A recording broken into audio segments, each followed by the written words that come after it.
What's up, TLR? Hopefully y'all are doing well. I am so excited that I get to hang out with y'all for the next few minutes. My name is Matt, and I get to lead Inside Out, where all of our high schoolers are here at Woodstock City. And when Samer asked me if I wanted to hang out with y'all and begin a conversation, I was super excited because I love the season of life that you are in. This season where you're asking so many questions, you've got so many unique experiences, you have autonomy.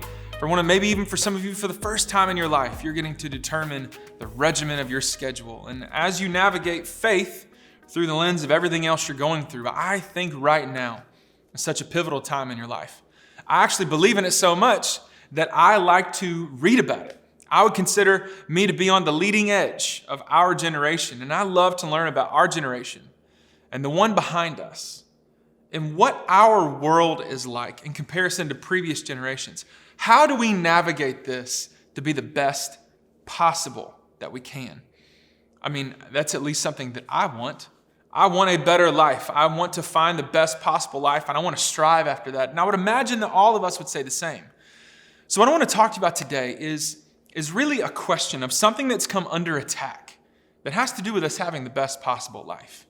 Because right now, especially in this year, especially in this season, especially in our cultural climate, there is something under attack that I think needs a little bit of discussion and a little bit of observation, and it's truth. And I just want to talk to you. I want to have a conversation to discuss what is truth and where do we find it. See, that's something that I think we need because more than ever, the idea of truth has become hyper relative, right? It's more subjective than ever before in so many areas of our life. I actually think I find that to be most true when I got this little guy. When I went and voted, I don't know if you voted or not, you got a sticker, maybe you wore it on your shirt, you posted it to Instagram because you didn't vote unless you posted it, I get it. But I didn't. I had it because I knew I'd talk to y'all. When I went and voted, there were so many differences that were apparent in the line I was standing in the signs that I saw along the street. You've been seeing them for months now. We all know the climate we're in. But really, when you look at those signs and you see the banners, one side says, this is for God and country, and one side says, this is how we actually love people. And both sides think they're equally true. And because of that, it actually forces you to look at truth not as something that is absolute, but something that's subjective. It's this attack on truth, and politics is just one area where it's happened in our life. There's a book I'm reading, it's called Faith for Exiles. It takes a lot of research and study about our generation and talks about the realities of what we're living in now compared to previous generations. And there's this quote from it I want to read to you. It talks about truth, and it talks about the places that we bring in our ideas of truth. It says, pop culture is a reality filter. Websites, apps, movies, TV, video games, music, social media, YouTube channels, and so on increasingly provide the grid against which we test what is true and what is real. The media and the messages blur the boundary between truth and falsehood. What is real is up for grabs. You've no doubt heard terms like truthiness, fake news, there it is, post-truth, and even alternative facts. So many of the differences of opinions that we have that we start to say are our truths are based on our experiences. I actually have a friend who says it this way, says, your experience determines your perspective. The experiences you've had in your life determine the outlook that you have on life.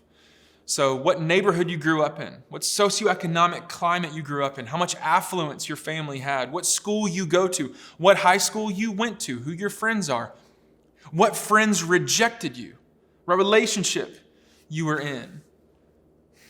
All of these moments, all of these experiences we have in our life, they shape and determine our perspective on life.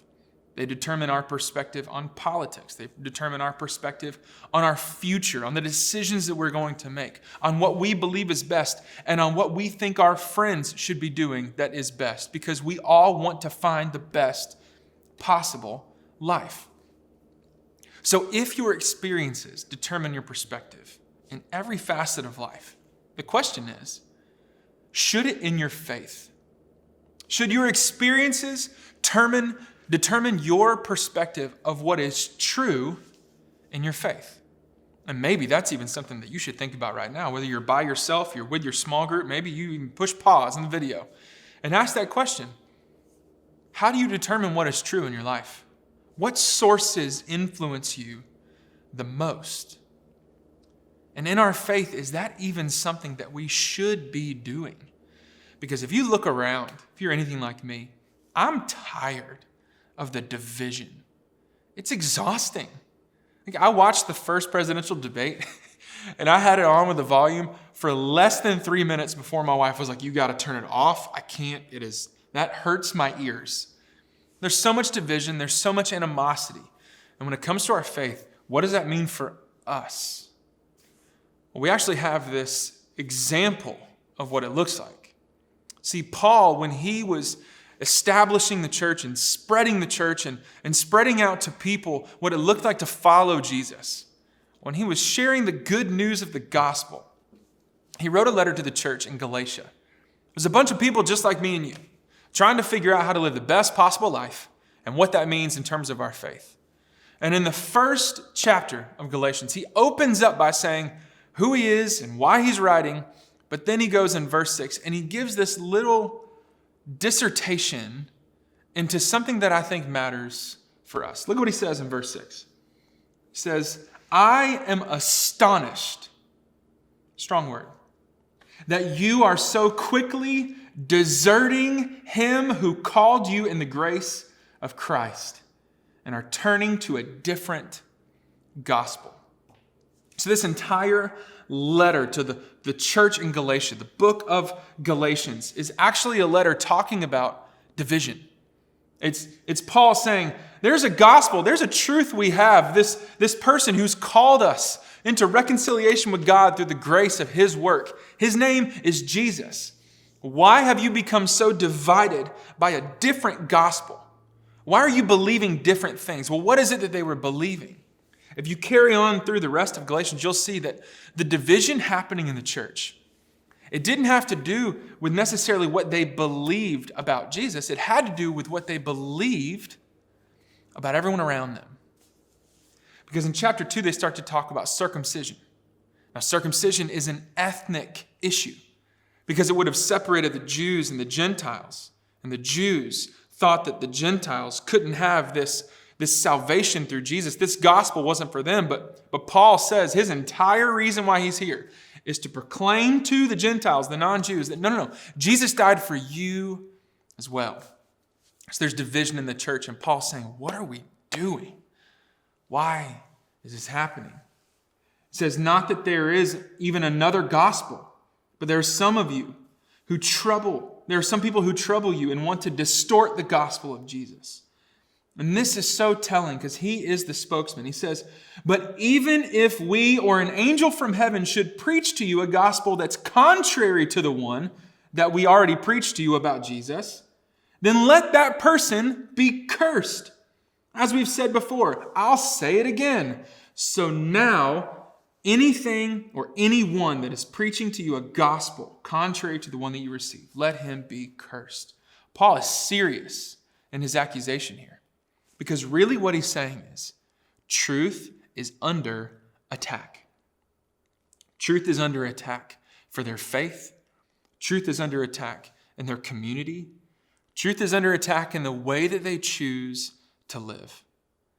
And I think if we're honest, it's under attack for us too.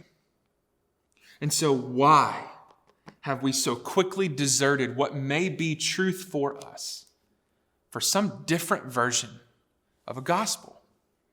Now, maybe for some of you, the next question you think about is, what's the gospel to you? All right, the gospel means it's this good news. In the Greek, it talks about a message that is being declared of good news or good tidings for somebody. So when it comes to your faith, what is that good news? What are you looking for and looking to as the source of your salvation? What is saving you? If we can be honest, if you're looking for a political party to be your salvation, you're always going to come up wanting. It's never going to happen. If you are looking for that relationship to happen, to come through, for her to actually like you back, or maybe, just maybe, that one day she could become your wife.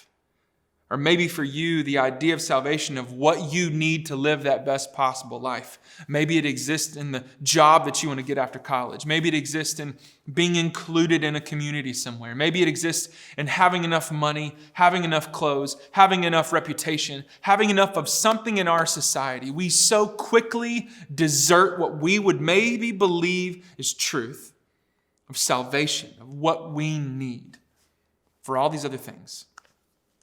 We so quickly give our minds and our hearts and our affection and our attention and ourselves to something other than what is true.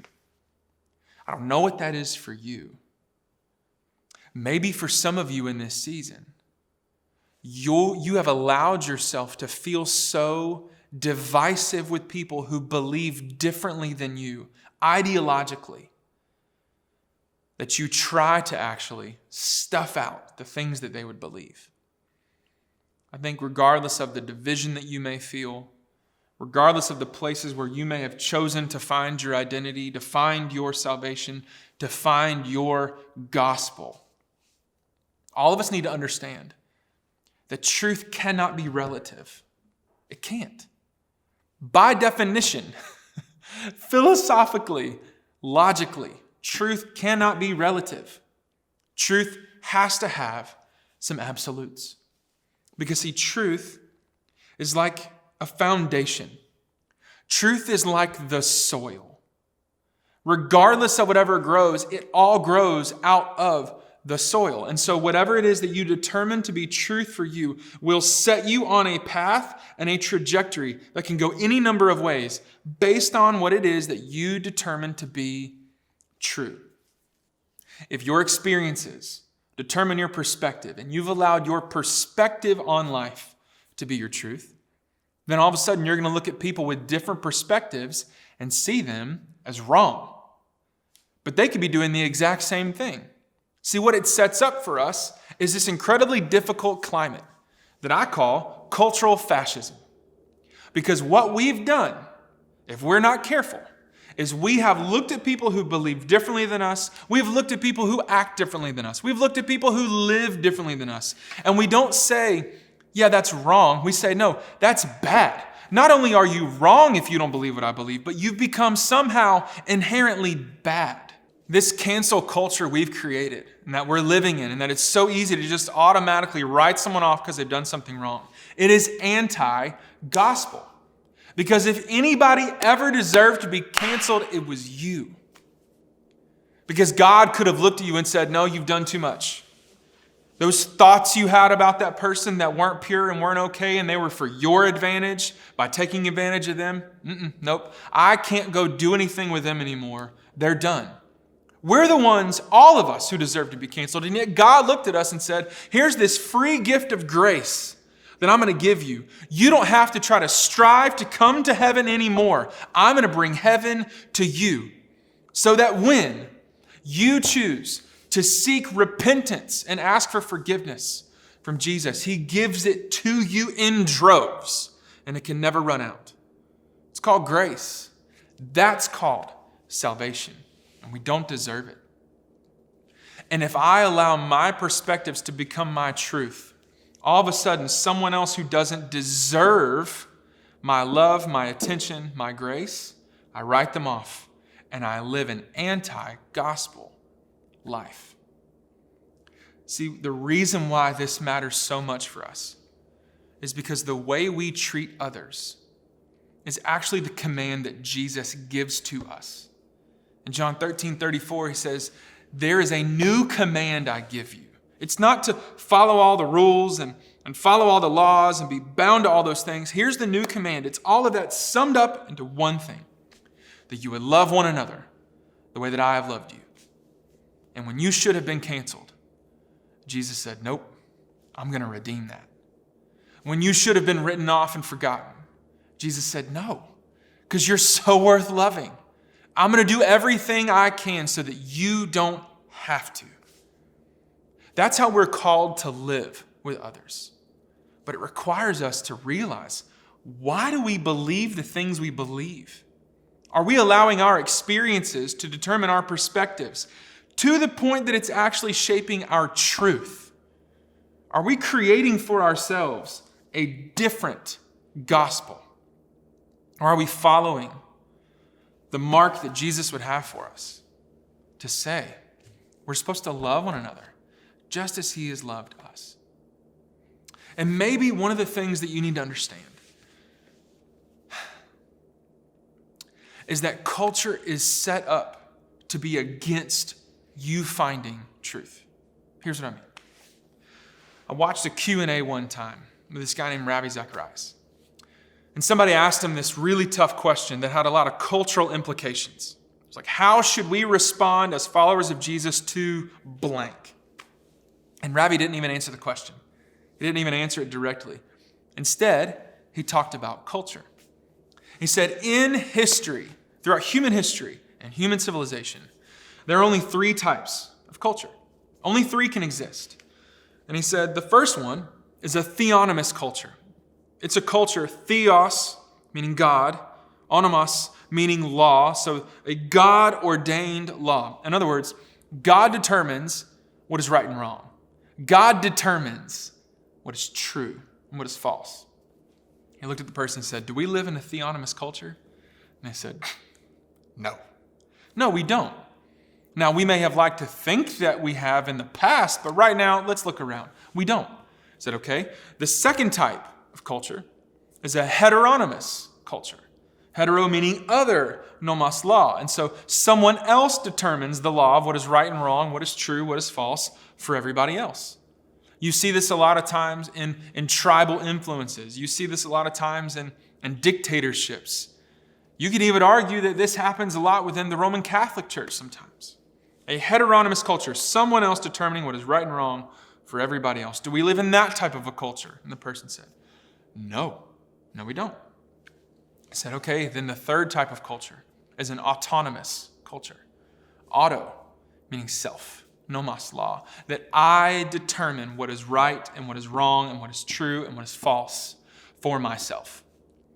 An autonomous culture allows every person individually to determine their source of truth and allow that to be what they carry out for the rest of their life.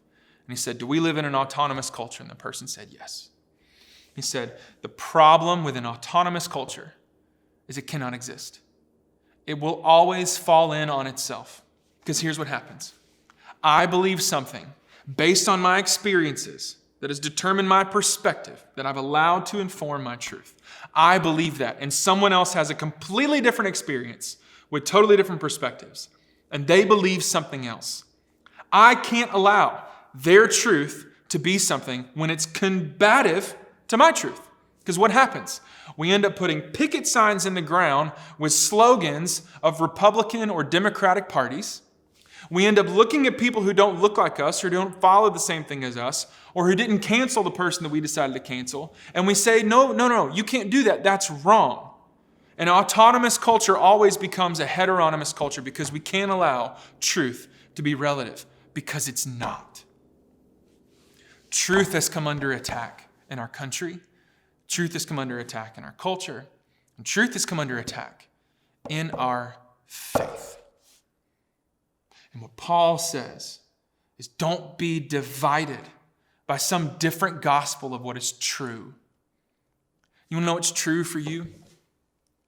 What's true is that God loved you so much that he sent Jesus here to die in your place, to save you from the wrath and to reconcile you to his righteousness, so that you can be with God forever, now and in heaven. God looked at you and he saw your sin. He saw the mistake you made. He saw that thing that you did last night. He saw the thing you did earlier today.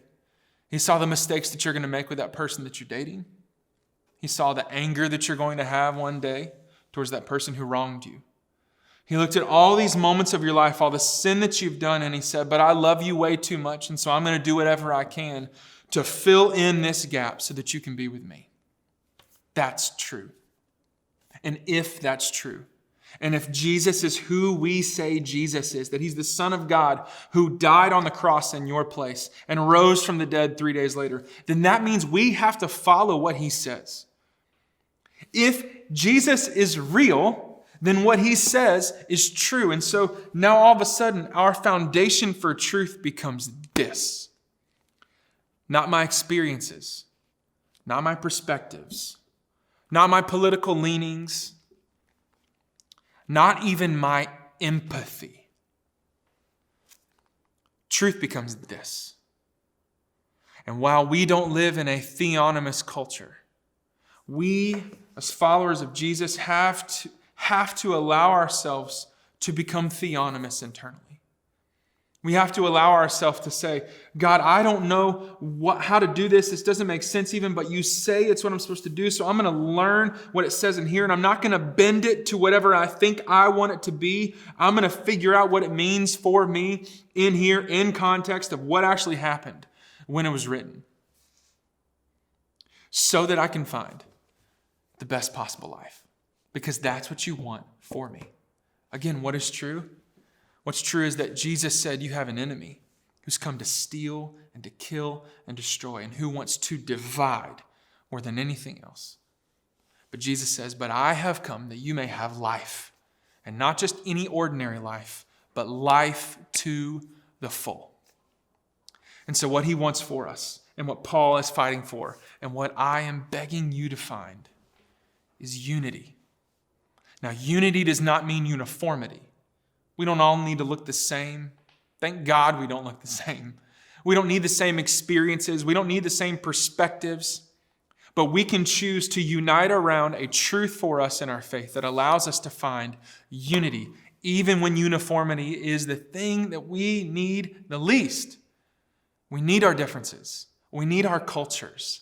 We need the things that make us uniquely us. But we need to come together to say, Jesus, we want to follow you. So what gospel do you believe in? Where do you find the source of your truth? What do you really believe is true? And here's the question. Do your actions follow that belief? Because if your actions don't follow that belief, do you really believe it? My hope is that as you navigate this idea of truth, as you have a discussion now to figure out what that looks like for you in your life, my hope and my prayer is that you would find unity among those who have differences from you, that you would find the ability to do what Jesus says in his command to love one another just as he has loved us, that we would stop canceling and running away from people, and we'd start running towards them in love. That's my hope for us. But at the end of the day, you get to choose. What is the foundation that you're going to build all of your decisions on? Are you going to allow your experiences to determine your perspective and then ultimately lead to your truth? Or are you going to find your truth from something that's greater, that actually offers you the best possible life? I'd love to pray for y'all before we end and before you continue the conversation. Father, thank you. Thank you that you give us so much grace because we need it. Thank you that you give us so much patience because we need it. We are so quick to become divided. We are so quick to put our own experiences, our own ideas, our own flavor onto something that you have deemed to be true. And God, I am so sorry for the moments where we do that, where we bypass your gospel in pursuit of our own.